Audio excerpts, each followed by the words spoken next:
They didn't disappear in a battle, they weren't ambushed, they didn't leave behind bodies, weapons, or even a final message. In the year 1271, a Mongol scouting patrol entered a place known as the Forbidden Valley and vanished completely. What happened inside the valley is still unknown, but what happened in the 48 hours before they entered is even more disturbing, because something was already wrong long before they crossed the valley's edge. The patrol was experienced. 40 Mongol riders trained to survive extreme terrain, men who had crossed deserts, mountains, and war zones before. Fear was not new to them. But 2 days before reaching the Forbidden Valley, their behavior began to change. Not suddenly, quietly. Silences grew longer, conversations shorter. More eyes kept drifting toward the horizon, as if the desert itself was watching them. And then the ground began to speak. That night, strange patterns appeared in the sand around their camp.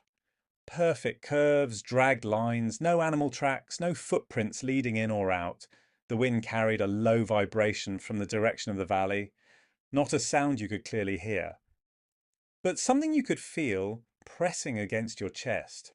Some soldiers laughed it off as desert tricks. Others didn't sleep at all. At dawn, a scout uncovered an old Mongol spear buried beneath the sand. The leather grip had rotted away. The metal was scorched black. It was ancient, and it shouldn't have been there. That same night, a silent streak of light crossed the sky. No thunder, no fire, gone in an instant. Later, the night guard swore he heard whispers, not shouting voices, but soft murmurs carried on the wind as if spoken just behind his ear. This was the moment the shaman intervened. He warned the commander that the Forbidden Valley had been avoided long before the Mongol Empire existed. Hunters vanished near it. Entire camps were said to disappear without trace. The next morning, the patrol found a stone pillar standing alone in the desert. Carved into it were two simple words: turn back. For the first time, doubt spread through the patrol, but orders were orders, and the Mongol advance did not turn back. As they continued forward, the desert fell unnaturally silent. No insects, no birds, even the wind stopped. One soldier stepped onto soft ground. The sand collapsed, revealing burned stones and charred bones beneath, evidence of a camp that had been there before them and never left. That night, shadows moved beyond the firelight, too fast to identify, gone before anyone could react. By morning, the men were no longer afraid of the valley, they were afraid of what seemed to be following them. Sleep became impossible, faces were hollow. Hands trembled as reins were tightened. An icy wind blew from the valley.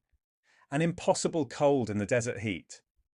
The shaman revealed an ancient bone tablet, etched with symbols that warned of death for those who crossed the valley's threshold. At dawn, the Forbidden Valley finally came into view. Towering rock walls, a narrow, dark entrance. The air felt heavy, as if the land itself was holding its breath. One soldier heard a scream carried by the wind.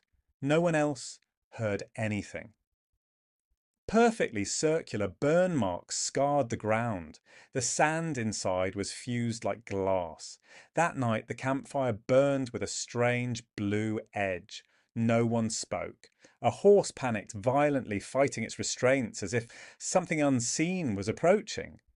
At sunrise, a massive shadow moved across the valley walls, then vanished, leaving the stone unchanged. The commander gave his men one final choice. Those who wished to turn back could do so now. No one left. The patrol rode into the Forbidden Valley and was never seen again. What happened inside the valley remains unknown. But the last 48 hours tell us one thing clearly. Whatever waits in the Forbidden Valley was already reaching out long before they ever entered.